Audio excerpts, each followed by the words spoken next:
따뜻한 계절이 오고 있는데요. 사실 좋은 것만 오는 것은 아니죠. 꽃가루, 해충들 같이 오고 있습니다.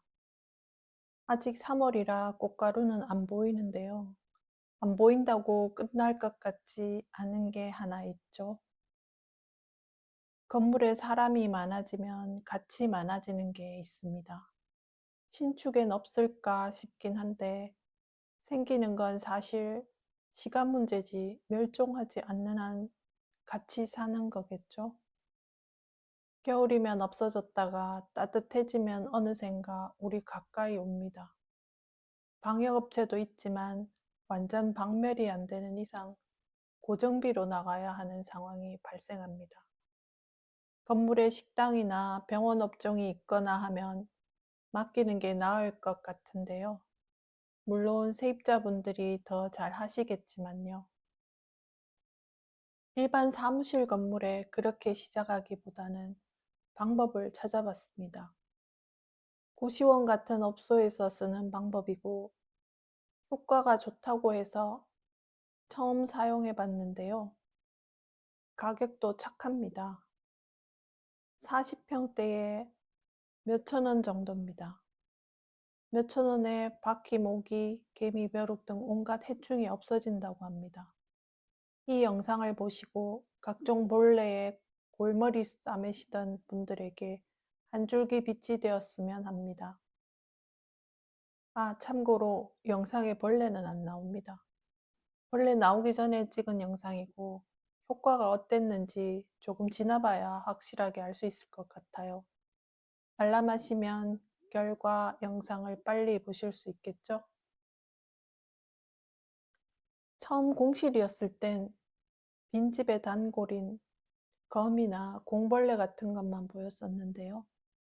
제가 앞에 영상에서도 말씀드렸지만 5층 건물을 단기간에 채우다 보니 사람들이 갑자기 많아진 것이 사실입니다.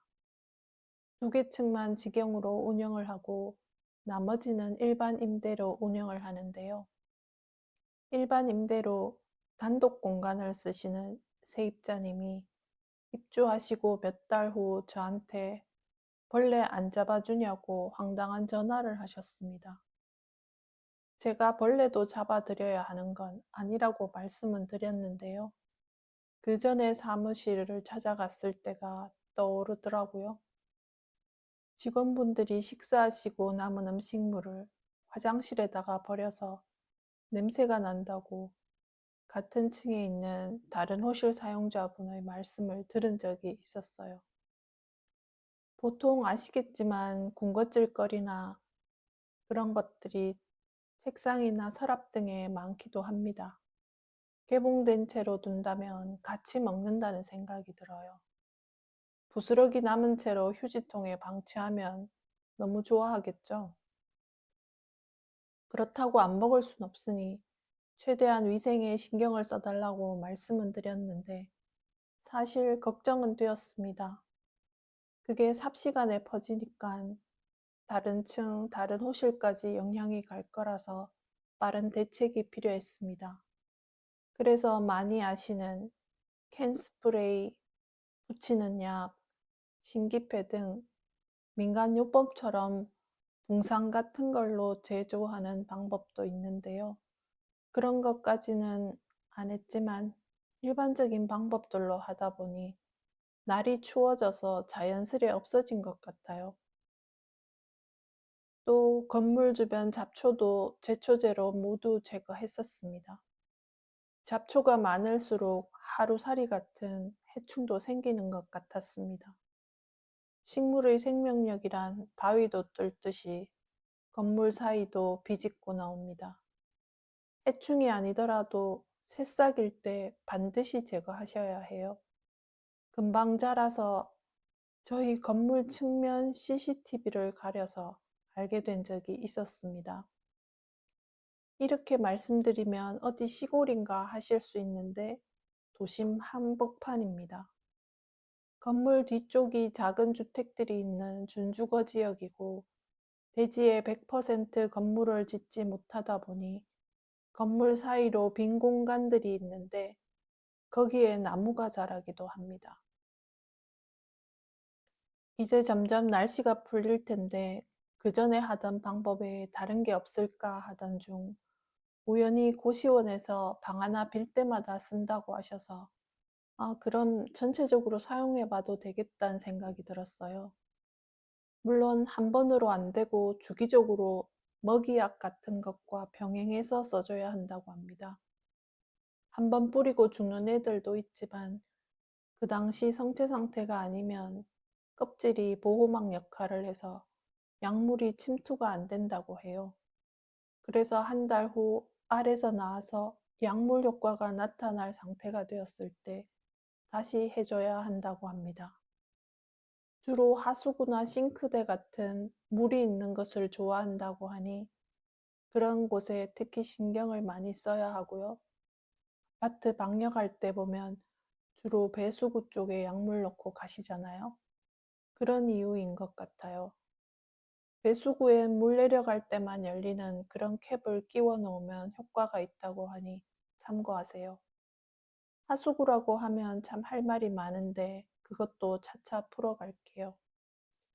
왔다 갔다 할 수 있는 틈들에도 연고 같은 먹이를 쏴놓으라는데 그것은 전문가의 영역으로 놔뒀습니다. 저희는 신기패 정도 발라두었어요. 천장에 전기공사할 때 쓰려고 뚫어놓은 뚜껑 같은 것도 열고 해야 돼요. 한 캔이 아파트 면적 40평대를 커버한다고 하지만 격벽이 있는 공간이라면 공간마다 하나씩 쓰라고 합니다. 근데 제가 써보니 불량들이 좀 있어서 계속 분출이 안 되는 것은 되는 것으로 바꿔 끼울 수 있다는데 그게 좀 번거로운 일 같았습니다. 또 할 거라서 일단 되는 것들만 터뜨리고 되는 캡을 교체해서 다음에 사용할 예정입니다. 연기 종류는 아니라서 소방서에 신고할 필요는 없지만 혹시 모르니 소방 알람은 꺼두고 하시는 게 좋을 것 같아요. 2시간 정도 있다가 환기하고 들어가면 되는데 오래 둘수록 좋겠죠? 저는 밤 8시쯤에 해놓고 11시쯤 조명 끄러 들어갔다가 다음날 새벽에 청소 이모님이 환기를 해주셨어요. 분사 캡이 손으로 누르면 딸깍거리면서 고정이 되어야 분사시키고 자리를 뜨는데요. 그게 안 돼서 조금 마셨더니 기침이 절로 날 정도로 독했습니다. 액체 스프레이 분사 방식인데 신문지 하나 깔고 그 위에 캔을 올려놓으면 된다고 합니다. 특유의 냄새도 없고 바닥이 미끄럽거나 그런 것도 없었어요. 가만히 놔두면 자연 휘발이 된다고 합니다. 한번 해봤으니 다음엔 좀 더 잘할 수 있겠죠. 효과가 좋다고 하니 믿고 한번 지켜봅니다. 이번에 건물 전체는 못하고 일단 공유 오피스 있는 공간만 해봤는데요. 효과가 정말 좋다면 다른 층에도 알려드리려고 합니다. 참고로 하나 말씀드리면 2000제곱미터, 즉 연면적 600평이 넘으면 1년에 5회 법정 소독을 해야 한다고 합니다. 소독 후 방역 필증을 받아서 구청에 신고까지 하셔야 하니 참고하셨으면 합니다. 건물 하나에 겉으로 보기엔 아무 일 없어 보이지만 자잘한 신경 쓸 일들이 참 많죠. 저는 관리만 하는 입장에서 만약 건물주가 직접 하신다면 법적으로 규정된 일들 외에도 하셔야 할 일들이 참 많다는 생각을 하게 됩니다. 저도 일을 맡기 전까진 건물주는 조물주 위라고만 생각했었는데요. 요즘은 건물주 위에 임차인이 있다는 말도 있고 참 쉽지 않다는 생각이 듭니다. 임차인 중에는 어쩌다 독특한 분도 있으셔서 재밌기도 합니다. 벌레 잡아달라는 분은 아마도 그 전에 방역해주는 큰 건물에만 계셨던 것 같습니다.